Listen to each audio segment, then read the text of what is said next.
Hi everyone, it's Marisa from bumblebeeapothecary.com, and today I'm bringing you along for another fun day in my kitchen where I'm making some fun treat kind of foods, including one that some of you guys have been asking about. And so I'm excited to show you these recipes as well as what we're having for dinner.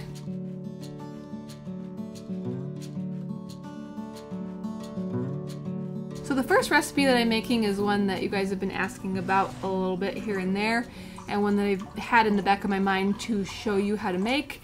It's not something that we make or eat on a regular basis by any means. This is actually, to be honest, me making this recipe for this video is only the second time that I have ever made this. It's one of those things that's still helpful to know, to kind of pull out of your pocket for certain situations where you need something like this.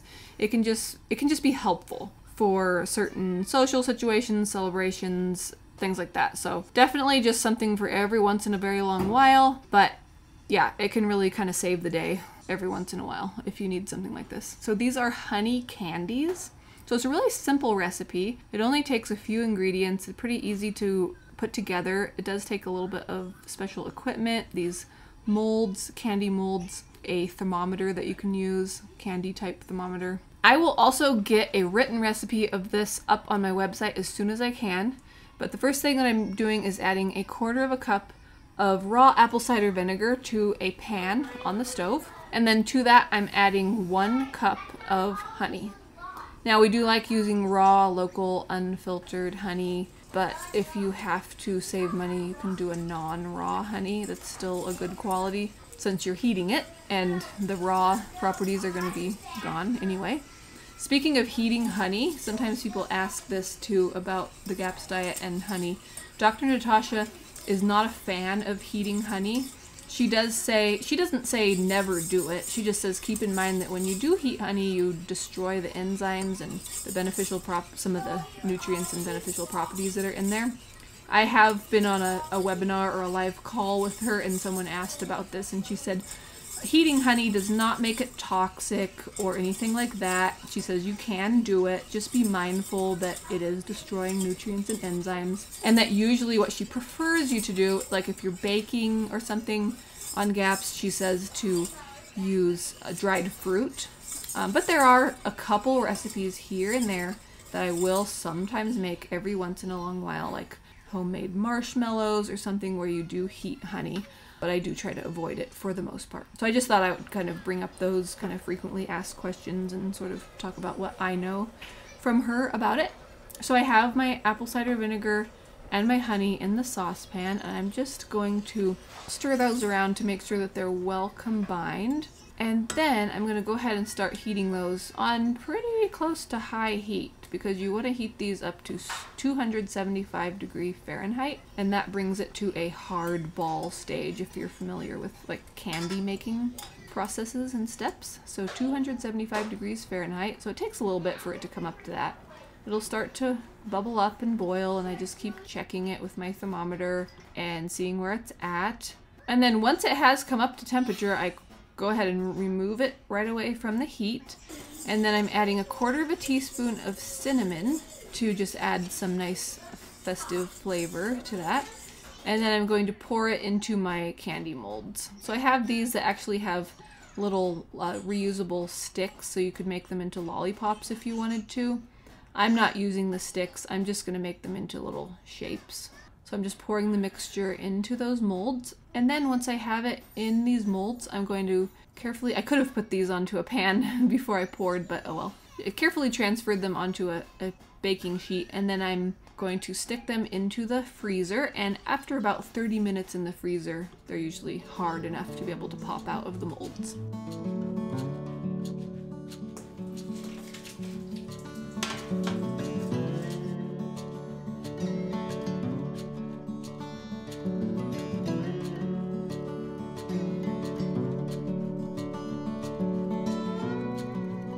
So here they are after they've hardened in the freezer for about 30 minutes. They just pop out, and they're just a nice little hard type of a candy thing. So honey, apple cider vinegar, cinnamon is all is in there. So again, not something you want to be having on a daily basis or anything regular at all. But sometimes if there's a need for something that resembles candy, you know how there's these situations and needs that arise, social situations, celebrations, different once in a while fun things. You have to keep that fun and enjoyment factor in life for all of us, kids, everybody. And so this recipe can just be a really fun thing to know about and to be able to pull out and use for those once in a while times where it really comes in handy. One little quick note about storing these is the first batch that I made months and months ago. My kids only ate maybe a couple of them, and then we kept the rest thinking, oh, we'll keep these on hand for if we want something like that. Well, we never really went back to them and ate them again for the most part, and they sat and they if they sit at room temperature, they eventually kind of disintegrate. They turn softer and just kind of into a puddle. They lose their shape. So just keeping that in mind, I foresee a similar thing happening this time where we're not really going to be using these a whole lot, maybe here and there once in a long while. And so this time I'm trying keeping them in the freezer. So I'm just keeping them in their molds in the freezer, and we're going to see if maybe that helps them maintain their shape better long term. The next fun kind of party celebration type recipe that I'm making is a cheese ball. So these are fun to have at parties. You can have sourdough crackers to dip in them or vegetable slices. So to make this, I have some probiotic cream cheese I let sit at room temperature. It's nice to do that for a couple reasons. One, it makes it softer and easier to mix for this recipe. And then two, if you get store-bought cultured dairy products, letting them sit at room temperature lets them ferment longer too, which is helpful. And so you can do that, and I just add that cream cheese and 2 cups of shredded raw white cheddar cheese.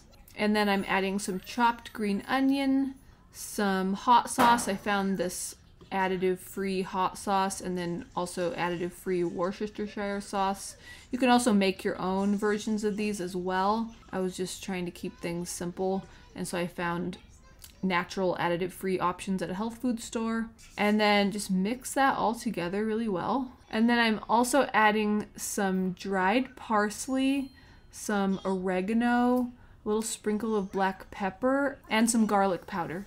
And then I'm mixing that all together. It was a little bit of a process to mix everything and make sure it was all blended and combined really well. So I mixed and mixed, and then I did my best to form it into a ball shape. And then I have some crispy pecans. So these are pecans that I've been keeping in the freezer. I soaked them or fermented them. It's actually been a while, so I can't remember what I did. I either soaked them in salt water or fermented them in water and whey and then dehydrated them in the oven. So they're crispy almonds, like in Nourishing Traditions, which makes them way more tasty in my opinion and deactivates those anti-nutrients and makes the nutrients more available. So I have those that I just chopped up. I could have used a little bit more, but this is how many I had. So I chopped those up, and then I buttered my hands and took the cheese ball and then rolled it as best I could in those pecans. And next time I make this, I'll make sure I have more pecans, but it still turned out really tasty. We really enjoyed it. And I'm definitely going to be making this again for parties and get-togethers.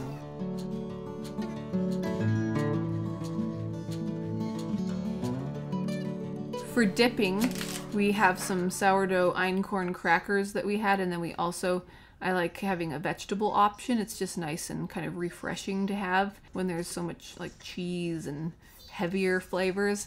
So what I like to do when I use carrots for dipping is to choose nice big fat thick carrots and then cut them at an angle, and then they make nice little scoop chip kind of shapes, and then serve that alongside for dipping, and that made it really, really delicious.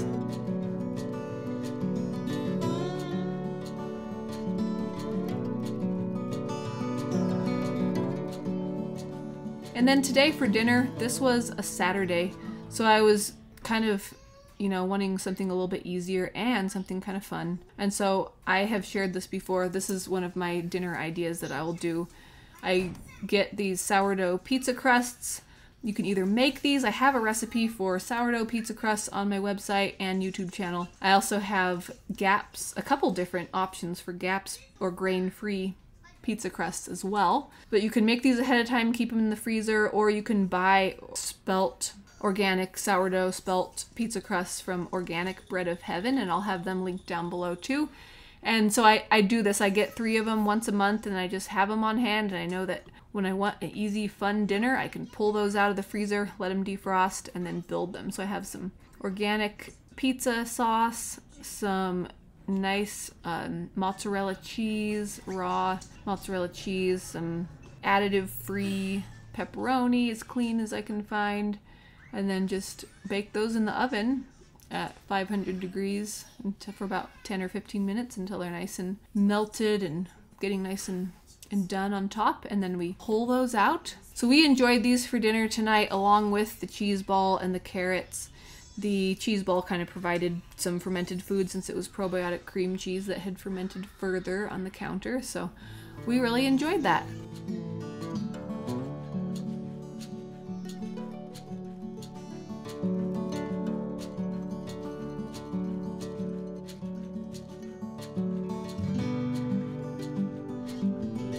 So I hope that you enjoyed coming along as I made some more things in the kitchen today. I hope that you enjoyed the honey candy recipe, those of you who had been waiting for that. And thank you again always for your ideas and suggestions and letting me know what you want to see on my channel. Definitely keep those ideas and suggestions coming. Make sure to check out that description box for links to resources, ingredients, different things that I use in my video today, as well as ebooks. I have free ebooks that I've made for you guys. I have meal plans, different things like that. If you did like this video, give it a thumbs up, share it with anybody else you think would find it interesting, and if you're new to my channel, please hit that subscribe button.